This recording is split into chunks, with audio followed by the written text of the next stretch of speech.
So this is going to be another movie review. This one's called Deadly Friend, 1986. I'm giving it 3 out of 5 stars. I thought the over-the-top gore effects were pretty cool. The rest of the movie was pretty bad.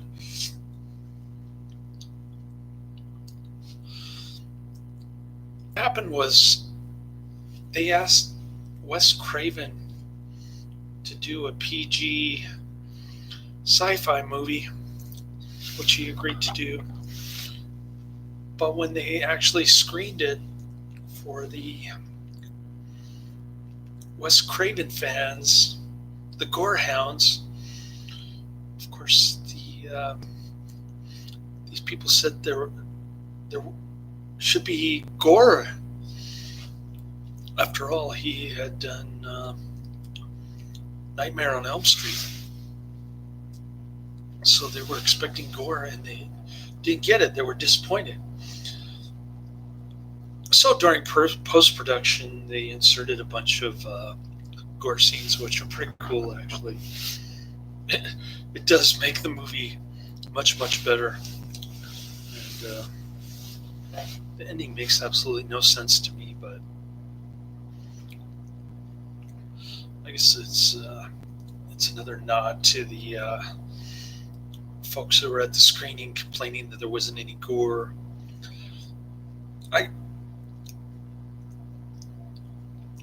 The problem was after post-production,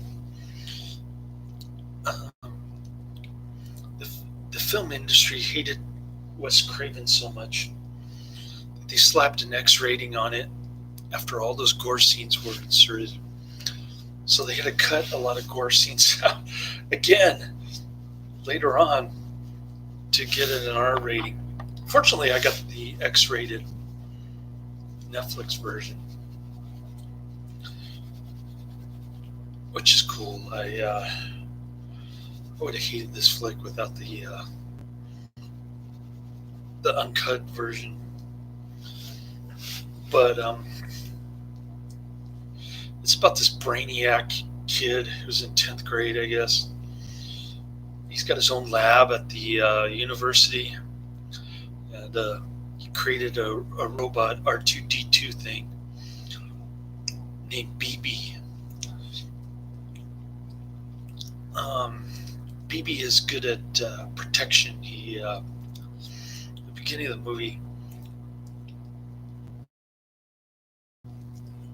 when he and his mom are out shopping, BB car, and some carjacker breaks in, tries to steal the mother's purse, but BB chokes him, and he runs away. Then you get to see BB come out, roll out. It looks like a big vacuum cleaner or some kind of garbage can robot. And keep saying BB all the time.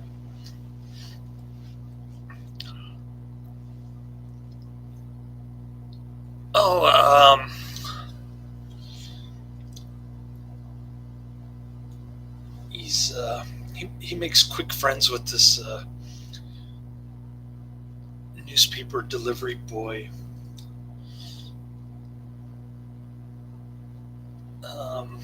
Riding his bicycle, throwing newspapers around.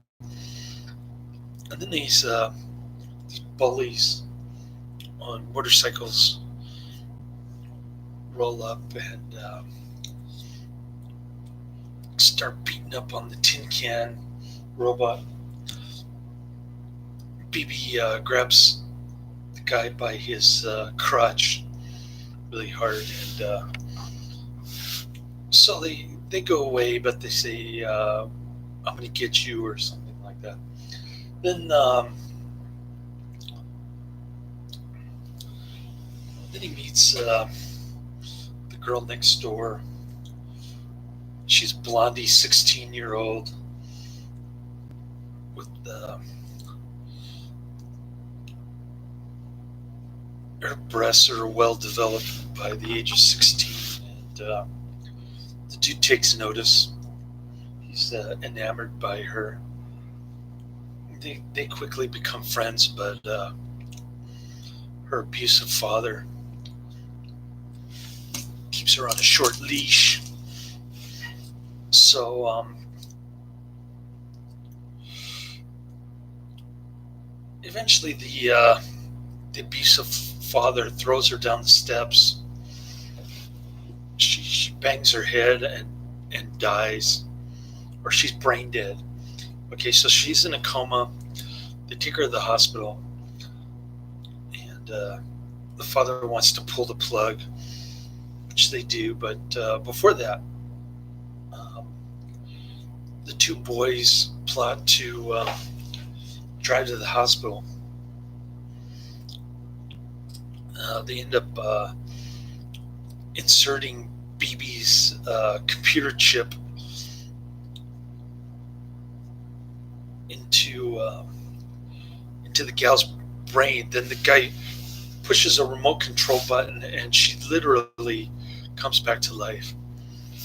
And then she goes on a killing streak. First, she chokes her father, throws his head in the furnace. That was pretty cool. Then there's like a Goonies. There's the Goonies lady, the flat-chested old lady with the funny-looking face. I forget her name. It's her name is Ramsey. She plays Elvira Parker. The she's got her house all fenced off with all kinds of home security, and she's got her shotgun. She takes the basketball after BB throws it at her over her fence at her front porch. She takes it and puts it in her house. She says, "This is my property, and now it's mine," or something like that. And then when the gal becomes reanimated by a remote control BB chip, don't ask me how that works. The science in this movie is very ridiculous and hard to believe, but nevertheless, she goes to this Ann Ramsey, aka Elvira Parker. She goes to her house, and she throws a basketball at her head, and her head explodes. There's blood gushing out like crazy, and the body's just kind of going like this, like a chicken with its head cut off, while the blood is gushing out. That was the best scene by far. There's also a bunch of gory scenes, like brain operation scenes kind of stuff. And then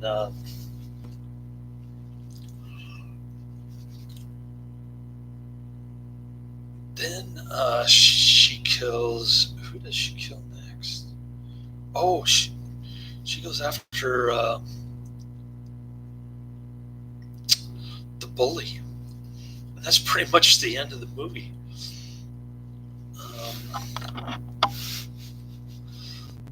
Not much else going on. Like I said, it was so-so, only because of the gore scenes. It's like watching one of those Japanese those weird gore movies from Japan. It's like that. Pretty lame. Not that great. But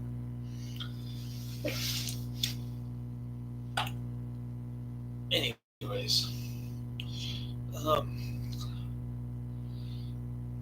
was disappointed by this. I was looking forward to it because of all the different cuts and weird things that happened in this movie. I got the uncut version, but that was after they inserted all the gore scenes. So it's not really the uncut version, but it's the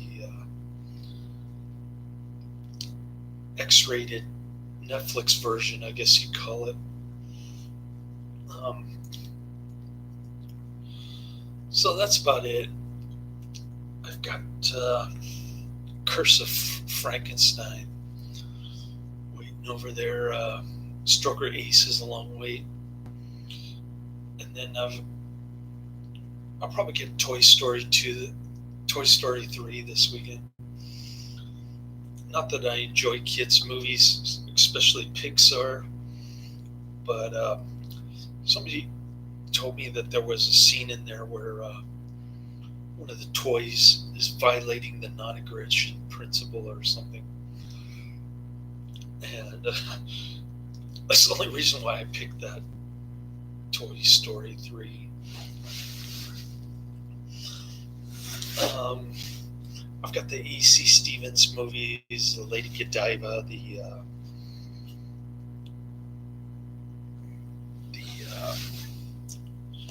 what is it? Office,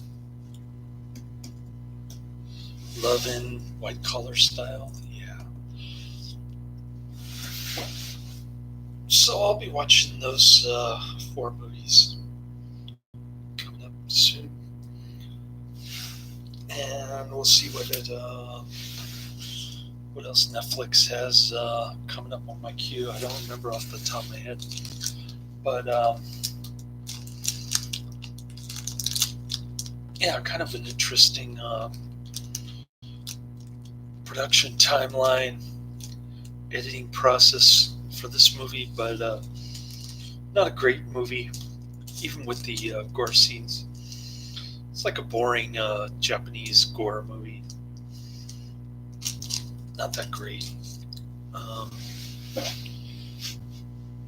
And the idea that you can just insert a chip into a dead person and turn on a remote control button, all of a sudden they jump up. It's kind of silly, actually, but I don't know, maybe it's just me. I guess that's the end of my review. I didn't get the job that I wanted, unfortunately, but it was kind of a blessing in disguise because the benefits were even worse than what I have right now. So I would have been going from bad to worse, I think, and I would have had to work harder for the extra money. Right now, I'm getting a lot of sleep. I don't have the bags under my eyes like I did last year when I was working 3 jobs. I'm about a month behind on my bills, though, or I will be a month behind on my bills by the time I get enough money to pay some of them. But that's partly tax collectors here in California, the crazed politicians here, and it's partly my main employer cut off my overtime. That was like the double whammy for me, but I'm still plugging away, trying to survive here. I'm drinking my son's Sprite lemon lime drink, and then had chili for dinner at about 3 o'clock today. So I'm just gonna hit the sack, brush my teeth, and check out The Curse of Frankenstein, the Hammer film with Christopher Lee and Peter Cushing. That should be pretty good. The gothic horror stuff, which I love very much. I'm going to get into that. And yeah, Thursday, hopefully I can get through that. Fortunately, this disc didn't have any bonus features other than the trailer. So I was able to get through it pretty quick today. I watched a little bit before I picked up my son. I watched some more. I watched the rest of the library. And I still managed to get my son home like only 5 minutes late. Not too bad. Anyways, such is life. I got a dentist appointment tomorrow. So I'm trying to get about 8 hours of sleep right now. And, take some naps on my breaks for the dentist appointment, and having to work two jobs tomorrow. So yeah, just taking it day by day and getting these movie reviews in later.